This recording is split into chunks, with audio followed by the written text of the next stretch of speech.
Sit, Dinobot! Sit! Good dinosaur. Eat your heart out, Chris Pratt.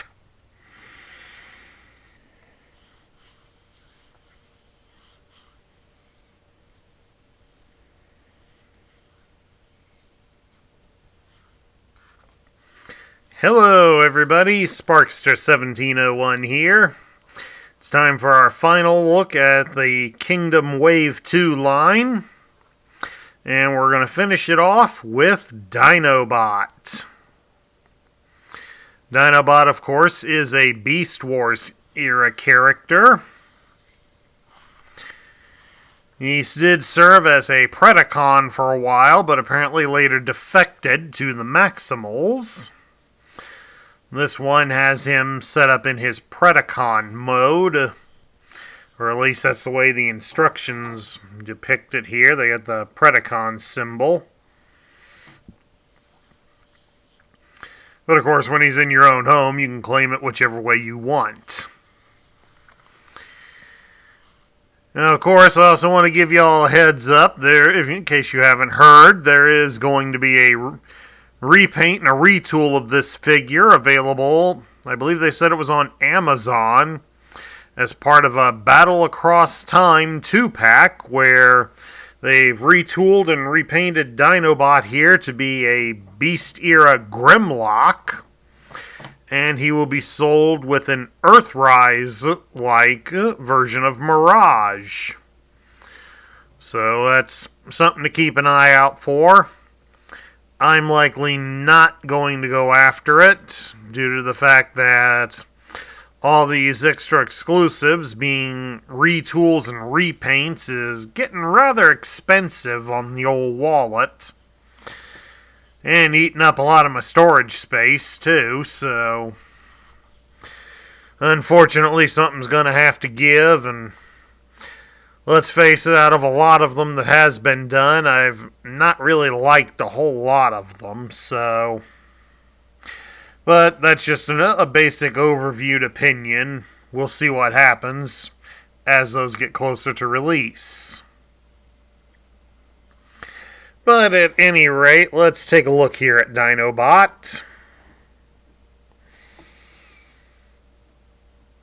I think he's a rather interesting looking character. Of course, all these Beast Wars guys are new to me, so don't hate me for that, folks, please. At the time Beast Wars came out, I was trying to get out of cartoons. But then again, I'm now an anime otaku, so that didn't work. At any rate, let's take a look here at Dinobot's accessories.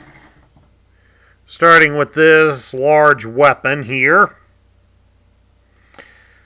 This, of course, will close up, and it will form the tail of his alternate mode.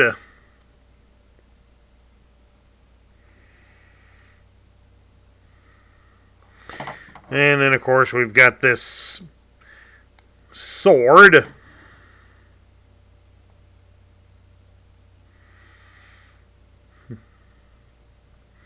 Done up with an orange hilt and a pink blade. And, of course, this still is inside the tail. You just plug it in.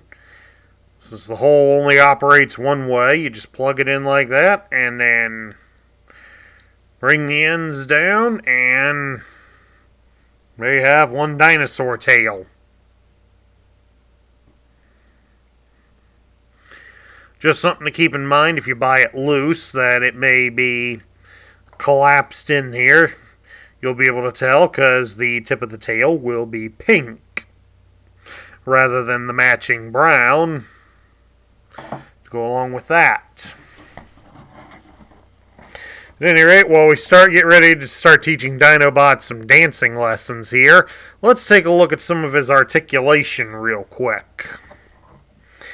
His head can be turned from left to right, and it will look up and down since it is on a ball joint. His arms can be raised up about so far there. And of course his arms do rotate all the way around at the shoulder. You can bend his arm at the elbow 90 degrees. And he also does have a swivel at the bicep. So he has some G.I. Joe battle grip.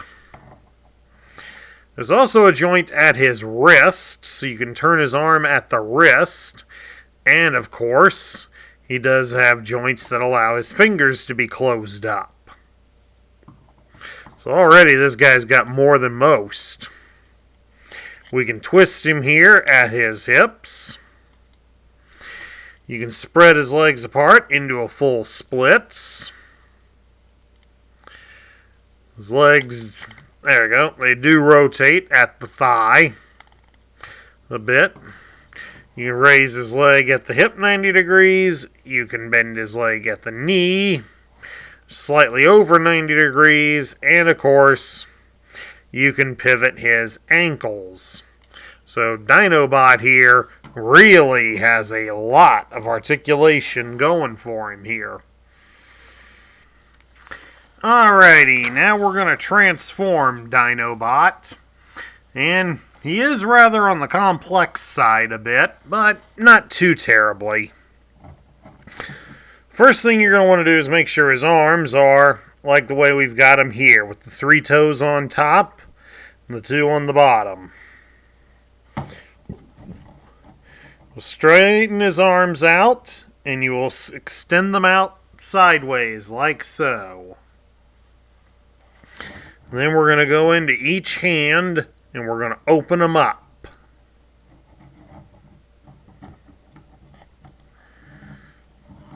Just exactly like that. And then you will bend them at the elbow backwards, like so. Because we're going to reach into his chest, to the side of his chest here. And you're going to fold out a small set of dinosaur arms. And they should just wiggle out relatively easily. And we'll turn him around here, because we're going to unfold these out and rotate the hands out. So they're out like that.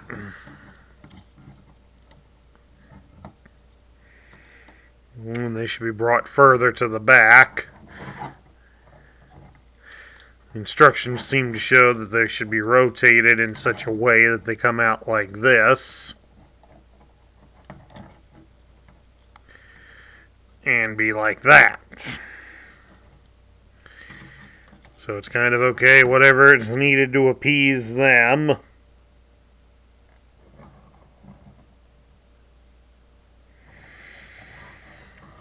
But at any rate, once we've done that, you'll rotate them at the shoulder, like so. And then we're going to fold them up at the shoulder, like that.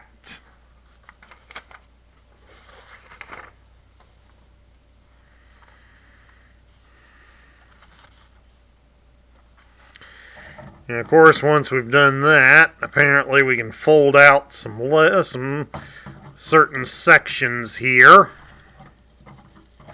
on the side and bring them up.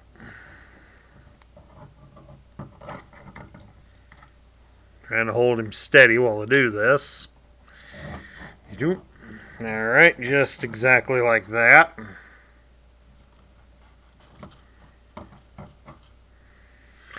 And then they want us to rotate this one so that they go together.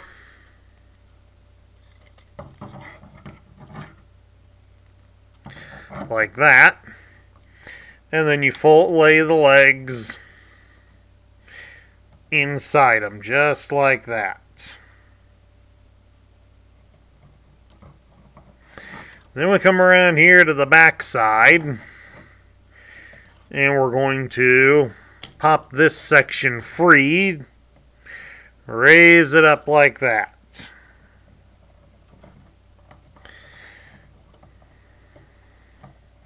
Because then this whole section will detach. Which then we will want to raise the head up, head section, so that it kind of comes into contact and lines up back here. And then you can bring this tail piece down and use it to cover his head. And then of course we'll raise up the dinosaur head like so. And of course once we've done that, we kind of situate the legs together here. And then we rotate them around. Just exactly like that. We come down here to the robot feet. I'm going to bend them at the ankles and then also fold the heel inside the feet. And then these side panels here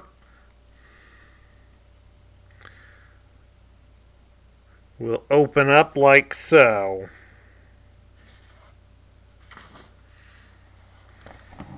I'm going to sit them down for a second while I double check my work.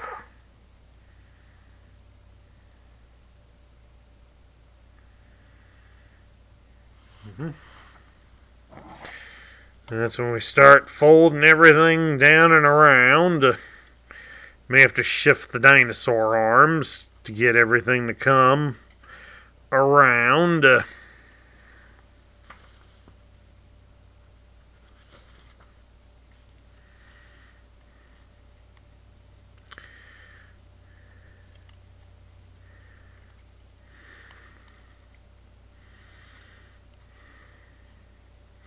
Here a second while I double check this. This isn't working out. Okay, one thing we did miss is we want to make sure the robot's kneecaps are resting on the legs, because these posts that are here behind the dinosaur arms will connect to them. May have to move these orange things out of the way a bit. There we go. You should hear it snap in. This one's not in yet. There we go. Now it's in. That gets that part of the body locked in.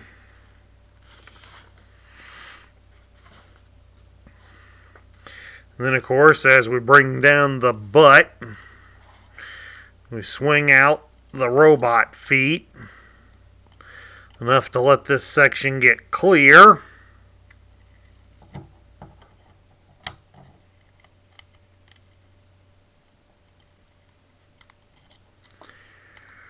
Make sure it's still attached like that.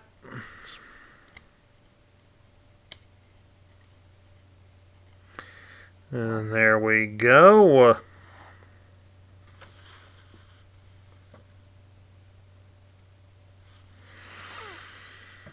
We should be able to close these back up. Nope. Yeah, still did something wrong here. Besides, this guy was pretty complicated. Come on, let go. These things are intended to stay somewhat upright. No, I guess they're not supposed to. Oh, I'm sorry, my bad. Said he was a complicated little guy.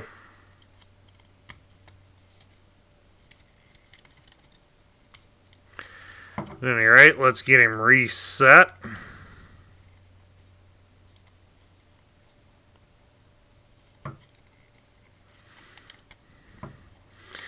So once he's reset, then we should plug his tail in.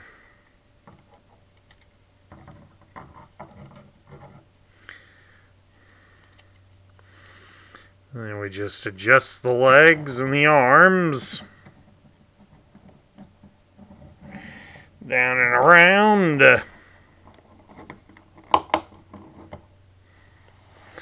And there we have it. Dinobot is in his alternate mode, that of a velociraptor. Now his look and his alternate mode are likely meant to be an homage to the Jurassic Park movie, since the movie had come out not too long before the Beast Wars started to appear. So I think more than likely Hasbro decided to make a Dinobot resemble one of the velociraptors from the rather popular movie. Especially since it's also known that Steven Spielberg, the director of Jurassic Park, is a major Transformers fan, since that's why he helped in the production of many of the live-action Transformers movies. Take that as you may. And of course, the dinosaur has a fair amount of articulation going for him.